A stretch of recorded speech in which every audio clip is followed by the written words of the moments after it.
बच्चों, तो कैसे हैं आप? एक बार फिर आपका स्वागत है हमारे यूट्यूब चैनल इन्फिनिटी मैथमेटिक्स में। मेरा नाम है राम सिंह ठाकुर और आज मैं आपको पढ़ाने वाला हूँ कक्षा 10वीं से संबंधित अध्याय 4 द्विघात समीकरण, जिसमें प्रश्नावली 4.3 को पूरा का पूरा आज हम कंप्लीट करेंगे इस वीडियो में। तो वीडियो में लास्ट तक बने रहना है, वीडियो को स्किप बिल्कुल भी नहीं करना है, पूरा का पूरा वीडियो आपको देखना है और सारा कंटेंट्स आज आप सीख कर ही जाएंगे। चलिए तो स्टार्ट करते हैं बेटा आज की क्लास। जो पहला क्वेश्चन है हमारा इसका 4.3 का कि निम्न द्विघात समीकरण के मूलों की प्रकृति ज्ञात कीजिए, यदि मूलों का अस्तित्व है तो उन्हें ज्ञात कीजिए। अब मूलों की प्रकृति से संबंधित कुछ फॉर्मूला मैंने आपको सिखाए थे कि मूलों की प्रकृति क्या होती है। जब 20 के ऋण 4 AC का मान कैसा हो, 0 के बराबर हो, तो दो बराबर मूल मिलते हैं। जब 20 के ऋण 4 AC को हल करने के बाद मतलब विभक्तिकर को हम देखते हैं कि अगर विभक्तिकर 0 से छोटा आता है तो उसकी कंडीशन क्या होती है, मूलों की प्रकृति क्या होती है। जब विभक्तिकर का मान 0 से बड़ा होता है तो क्या उसका मतलब स्थिति क्या बनती है वो भी हम आपको बता चुके हैं। 0 के बराबर आता है तो क्या होते हैं मूल, ये सारी चीजें हम आपको समझा चुके हैं। और जैसे ही हम क्वेश्चन करेंगे तो एक एक चीज को आपको हम बताते भी जाएंगे कैसे करना है और कैसे नहीं करना है। चलिए तो पहला क्वेश्चन सॉल्व करते हैं बेटा। पहला हमारा क्वेश्चन ये, इसको करना क्या, बिल्कुल इजी और सरल मेथड में आपको बता रहा हूँ। इतनी सरल विधि से हम आपको बताएंगे कि आप इसको कभी नहीं भूल पाओगे। बस ध्यान से देखते जाओ मैं क्या बता रहा हूँ। पहले जो क्वेश्चन दिया इसको लिख लो आप। यहाँ लिखोगे दिया है, दिया में आप इस क्वेश्चन को आपको पूरा लिखना है। दिया में 2x का वर्ग ऋण 3x धन 5 बराबर 0। अब इसके लिए हमने आपको एक मानक समीकरण बताया, द्विघात समीकरण का मानक रूप बताया था। क्या बताया था, ax² धन bx धन c बराबर 0। तो उससे इसकी तुलना कर दो। आप सीधा यहां लिखोगे कि अतः ax² धन bx धन c बराबर 0 से क्या करने पर, तुलना करने पर। आप इसकी तुलना करते जाओ, करने पर। तुलना करने का मतलब जो इसका ए की जगह मान लिखा है वो ए के बराबर हो जाएगा, जो बी की जगह लिखा है वो बी का मान हो जाएगा, जो सी की जगह लिखा है वो सी का मान हो जाएगा। तो आप यहाँ लिख सकते हो ए बराबर क्या हो जाएगा 2, बी बराबर क्या हो जाएगा ऋण का 3 एवं सी बराबर क्या होगा बेटा, सी का मान क्या होगा, यहाँ देख लो सी का मान हो जाएगा 5। तुलना करने पे आप ए बी सी के मान को यहाँ ए बी सी की जगह रख दीजिए। अब आपको विभक्तिकर का फॉर्मूला मैं आपको बता रहा हूँ कैसा होता। देखिए क्योंकि विभक्तिकर फॉर्मूला होता है डी बराबर बी स्क्वायर ऋण 4ac।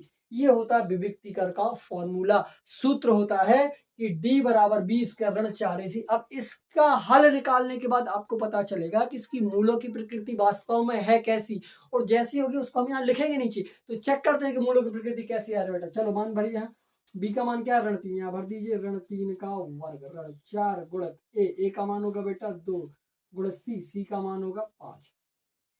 3 का वर्ग करोगे 9, ऋण 4 दूनी का 8 और 8 पंचे के 40। तो 40 में से ऋण के 40 में से अगर हम धन के 9 को माइनस कर दें, यहाँ देखो आप ऋण का 40 है धन का 9, ऋण के 40 में से धन के 9 जाएंगे तो ऋण का 31 बचेगा, जो कि कैसा है 0 से।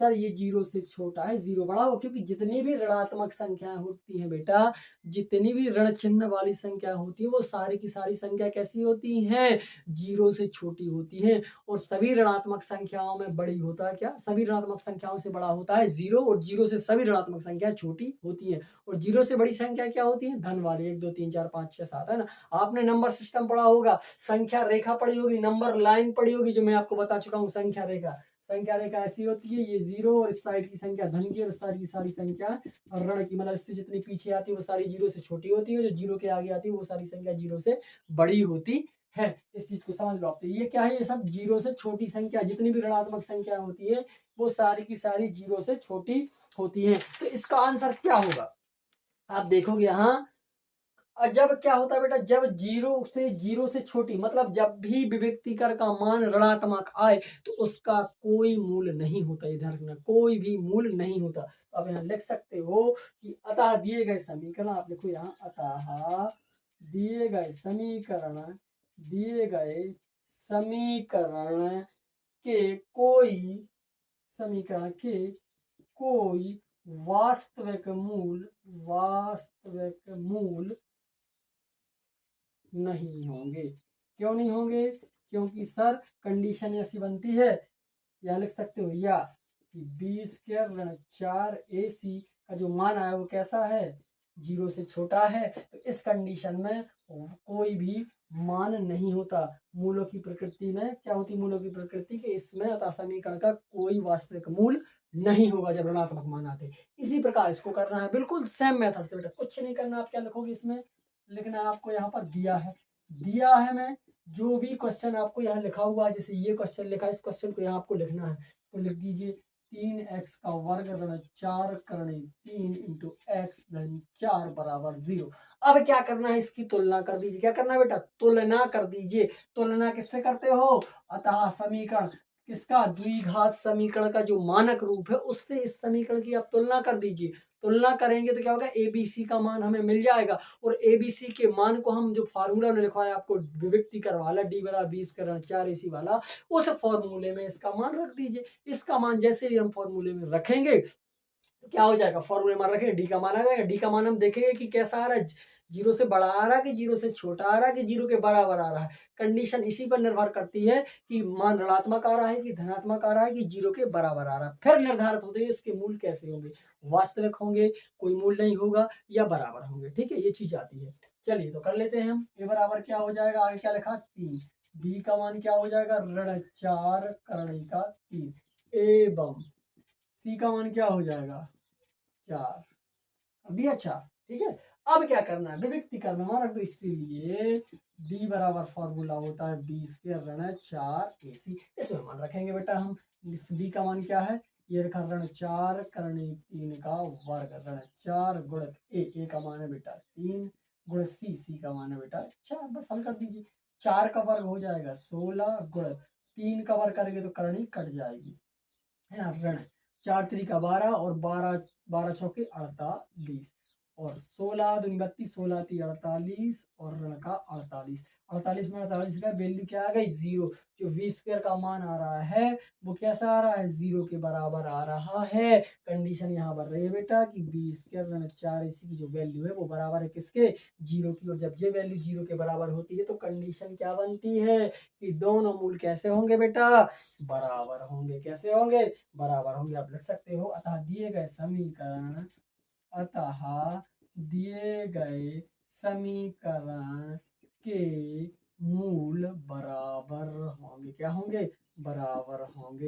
इसकी कंडीशन हमने बताई थी कि 20 के ऋण जो 4 AC है वो कैसा आता है, 0 के बराबर आता है। ये कंडीशन होती है कि जब जब किसी भी समीकरण के मूल बराबर होते हैं तो जो विभक्तिकर होता है वो 0 के बराबर आता है, और जब विभक्तिकर 0 के बराबर आ जाता है तो उसके मूल कैसे हो जाते हैं बेटा, बराबर हो जाते हैं। ये दोनों क्वेश्चन आप इसका स्क्रीनशॉट ले लीजिए, फिर करेंगे बेटा थर्ड क्वेश्चन। चलिए स्क्रीनशॉट ले लीजिए।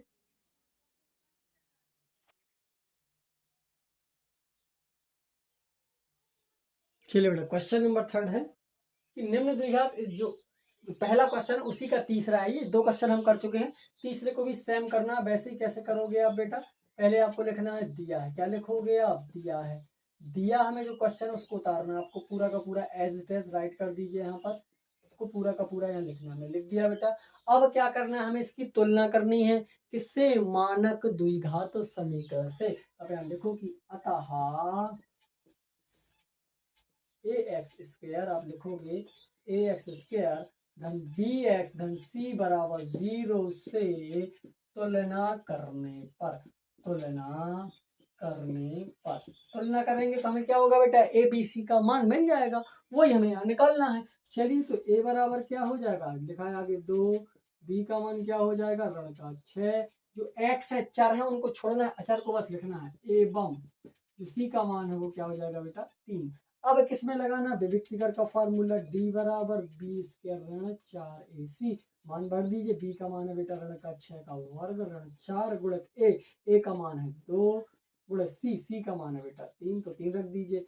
6 का वर्ग हो जाएगा 36 ऋण 4 दूनी का 8 और 8 दूनी 16 8 3 24। तो आप क्या करेंगे, 36 में से जब 24 माइनस करोगे तो कितना आएगा, 36 में से 24 माइनस करोगे 12, जो कि 0 से बड़ा है कि नहीं। देखो धन का मान आ रहा मतलब 0 से बड़ा है, 0 से बड़ा है तो मूल क्या होंगे, दो भिन्न वास्तविक मूल होंगे। आप लिखोगे अतः दिए गए समीकरण के दो भिन्न वास्तविक मूल होंगे। इसकी कंडीशन क्या बनती है कि बी स्क्वायर ऋण जो 4ac है अगर 0 से बड़ा आ जाए तो उसके क्या होते हैं मान, मूल दो भिन्न मूल वास्तविक होंगे या होते हैं। ठीक है, ये हमारा थर्ड क्वेश्चन हो गया। ये तीनों के तीनों क्वेश्चन एक ही विधि से करने थे, बिल्कुल सरल थे बेटा, कुछ उसमें डिफिकल्ट नहीं था। अब हमें करना है क्वेश्चन नंबर सेकंड। जो क्वेश्चन नंबर सेकंड है वो भी सर उसमें के का मान बस निकालना है। ठीक है, तो वो भी हम करेंगे, बिल्कुल इसी मेथड से करना है उसको भी, कुछ नहीं, सिर्फ उसमें के की वैल्यू आ जाएगी। जो यहाँ पे जो मान आ रहा ना वो के में क्या हो जाएगा, ट्रांसफर हो जाएगा, परिवर्तित हो जाएगा, तो के का मान आ जाएगा। ठीक है, बिल्कुल करना सेम है। इसका स्क्रीनशॉट ले लीजिए, फिर नेक्स्ट क्वेश्चन करेंगे हम। स्क्रीनशॉट ले लीजिए। चलिए अगला क्वेश्चन है बेटा दूसरा हमारा इसका प्रश्नावली 4.3 का, कि प्रत्येक द्विघात समीकरण में के का मान ज्ञात कीजिए। इन दोनों समीकरण से हमें के का मान निकालना। अभी पहले वाले क्वेश्चन में हमने समीकरण को तो हल किया है, ठीक है, उसमें विविक्तिकर का मान निकाल देते, फॉर्मूला वही लगेगा विविक्तिकर वाला, सिर्फ इसमें जो के की वैल्यू वो हमें निकालनी पड़ेगी कि के का मान क्या होगा। यहाँ से भी के का मान क्या होगा, यहाँ से भी के का मान क्या होगा। मेथड सेम है, थोड़ा सा अंतर है वो देख लीजिए क्या है, अभी समझ जाओगे आप। चलिए पहले करना वैसी ही शुरुआत है जो क्वेश्चन नंबर पहला में जैसे हमने शुरुआत की थी वैसी शुरुआत करना, वैसे ही हल करना है। ठीक है, चलिए पहले लिखोगे आप क्या दिया है, क्या लिखोगे बेटा, दिया है मैं इसको पूरा लिखोगे आप 2x का वर्ग धन kx धन 3 बराबर 0 लिखा हमने। अब क्या करोगे, तुलना कर दो जैसे उसमें करते थे। अतः ax स्क्वायर धन bx धन c बराबर 0 से तुलना करने पर, क्या करने पर, तुलना करने पर। अब तुलना कर देंगे हम तो क्या होगा, ए का मान हो जाएगा बेटा 2, बी का मान हो जाएगा के, एवं सी का मान हो जाएगा वो हो जाएगा 3। अब फॉर्मूला वही लगाना विभक्तिकर वाला, तो डी बराबर 20 कर 4ac वाला फॉर्मूला यहाँ लगा देंगे, चूंकि डी बराबर 4ac मान बांट दीजिए। बी का मान क्या रखेंगे के वर्ग का वर्ग ऋण 4 गुणित ए का मान हो जाएगा 2 और सी का मान हो जाएगा 3। तो के का वर्ग हो जाएगा बेटा के वर्ग ऋण 4 दूनी का 8, 8 दूनी 16, 8 3 का 24। इस 24 को आप इस साइड ट्रांसफर कर दो, यहाँ ट्रांसफर करेंगे तो ये हो जाएगा बेटा, अगर हम यहाँ से सॉल्व करें तो के बराबर हो जाएगा 24, ऋण का जब हम इस साइड ले जाएंगे तो धन का हो जाएगा। ठीक है, अब कुछ लोगों को सर क्या कर दिया, तो ऐसा कर दो, टेंशन की बात नहीं है बेटा, इसको ऐसा कर सकते हैं हम।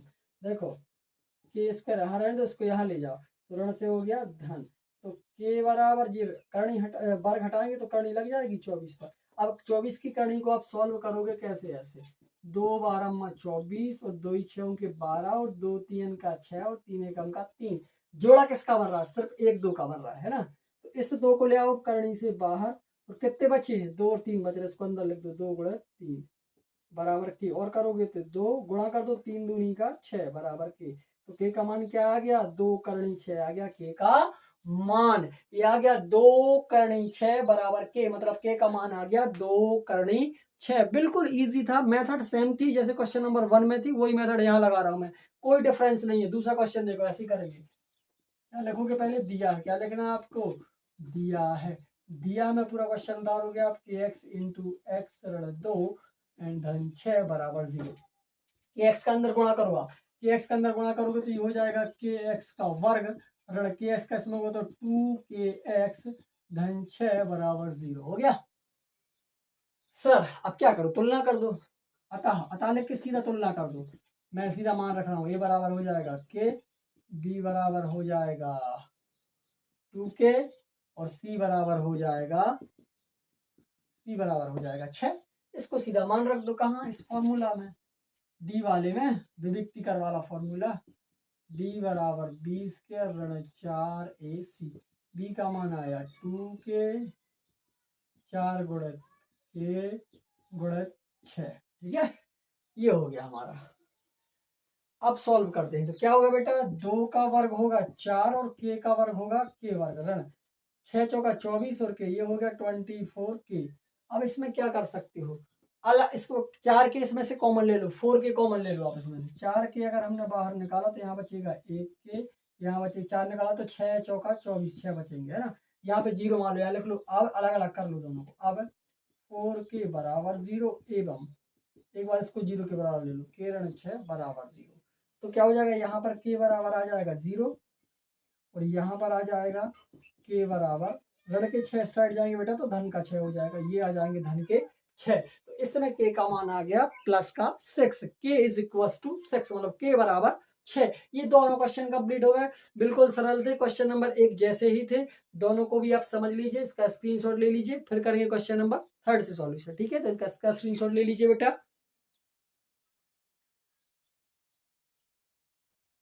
चलिए बेटा, क्वेश्चन नंबर 3 है इसका, समझ लीजिए क्वेश्चन नंबर 3 को। क्या ऐसी आम की बगिया बनाना संभव है? एक आम की बगिया बनाना चाहते हो, वो कह रहे कि संभव। आप उत्तर दीजिए क्या संभव है? जिसकी लंबाई चौड़ाई से 2 गुनी है, जो उसकी लंबाई उस बगिया की, जैसे चौड़ाई है तो चौड़ाई से 2 गुनी होनी चाहिए लंबाई, मतलब जैसे मान लो चौड़ाई इसकी 2 है तो लंबाई होनी चाहिए 4, 2 गुनी हो, और उसका क्षेत्रफल 800 वर्ग मीटर हो, क्षेत्रफल होना चाहिए 800 वर्ग मीटर पूरा, लंबाई चौड़ाई है ना। तो यदि हाँ तो लंबाई और चौड़ाई याद कीजिए। चलिए तो हम इसका उत्तर दे देते हैं, जरा क्या है पहले समझ लेते हैं, मान लेते हैं, समझ लेते हैं कैसे करना है। एक बगिया की बात हो रही है, मान लो बेटा ये हमारी बगिया है, ये लंबा, ये चौड़ाई है, उससे 2 गुनी कर लेता हूं मैं, ये लंबाई 2 गुनी बोला ना उन्होंने, ये 2 गुनी हो गई लंबाई, ठीक है, ये चौड़ाई और 2 गुनी हो गई लंबाई। तो अगर चौड़ाई को हम x माने तो लंबाई हो जाएगी 2x, मैंने कहा है कि 2 गुनी होनी चाहिए। और इसका क्षेत्रफल ये कह रहा है कि 800 वर्ग मीटर है, इसका क्षेत्रफल है 800 वर्ग मीटर। तो बताओ इसकी लंबाई और चौड़ाई क्या होगी। चलिए तो क्वेश्चन के अनुसार चलते, बिल्कुल सरल है क्वेश्चन, कोई दिक्कत नहीं।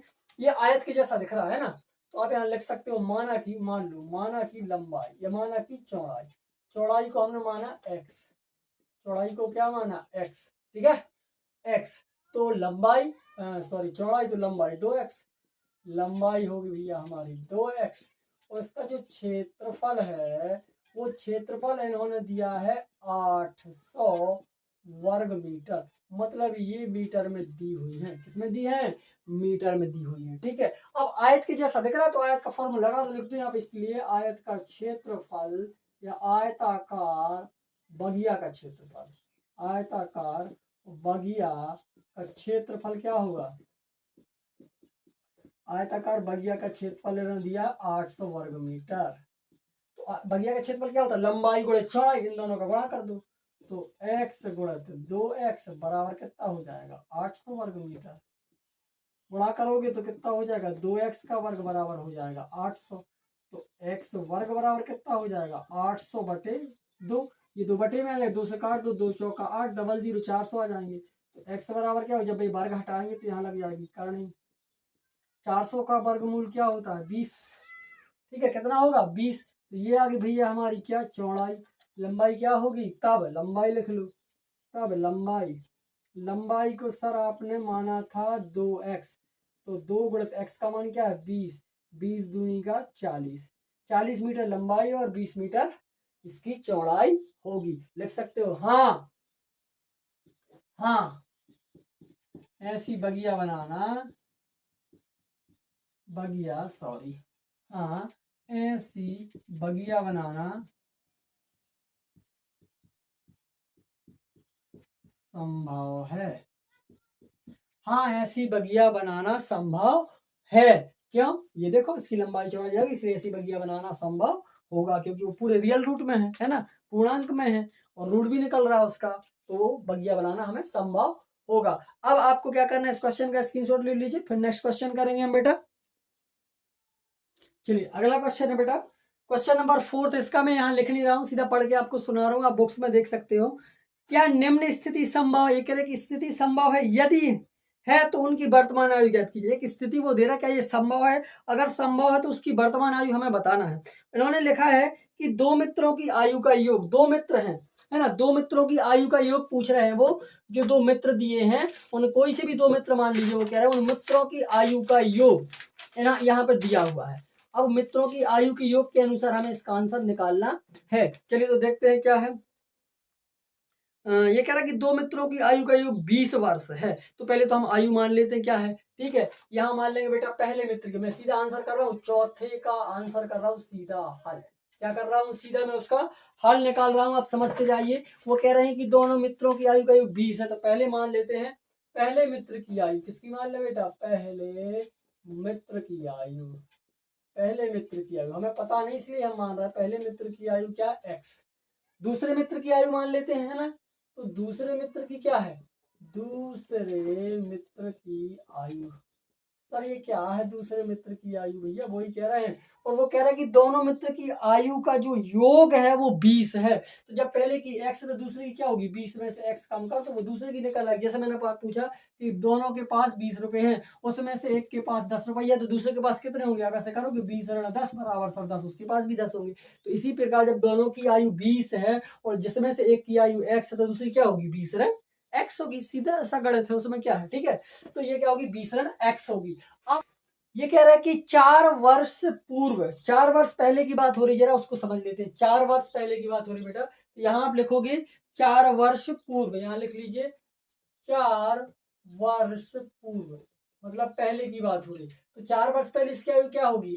x ऋण 4, और दूसरे की आयु क्या होगी? 20 ऋण x ऋण 4, और दोनों का जो गुणनफल है वो दिया हुआ है बुक्स में, क्वेश्चन में दिया है 48, 48। तो यहाँ लिख देंगे बेटा दोनों का गुणनफल 48। अब इसको हल करेंगे तो ये हो जाएगा x ऋण 4, तो ये हो जाएगा बेटा 20 में से 4 जाएंगे 16, है ना।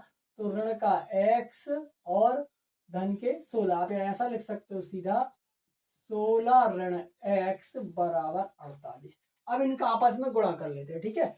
x का 16 में करेंगे 16x, x का x में करेंगे x स्क्वायर, 4 का 16 में करेंगे 16 चौके 64, और 4 का x में करेंगे तो धन का 4x बराबर का 48। चलिए अब आगे देखते इसको जमा लेते तरीके से।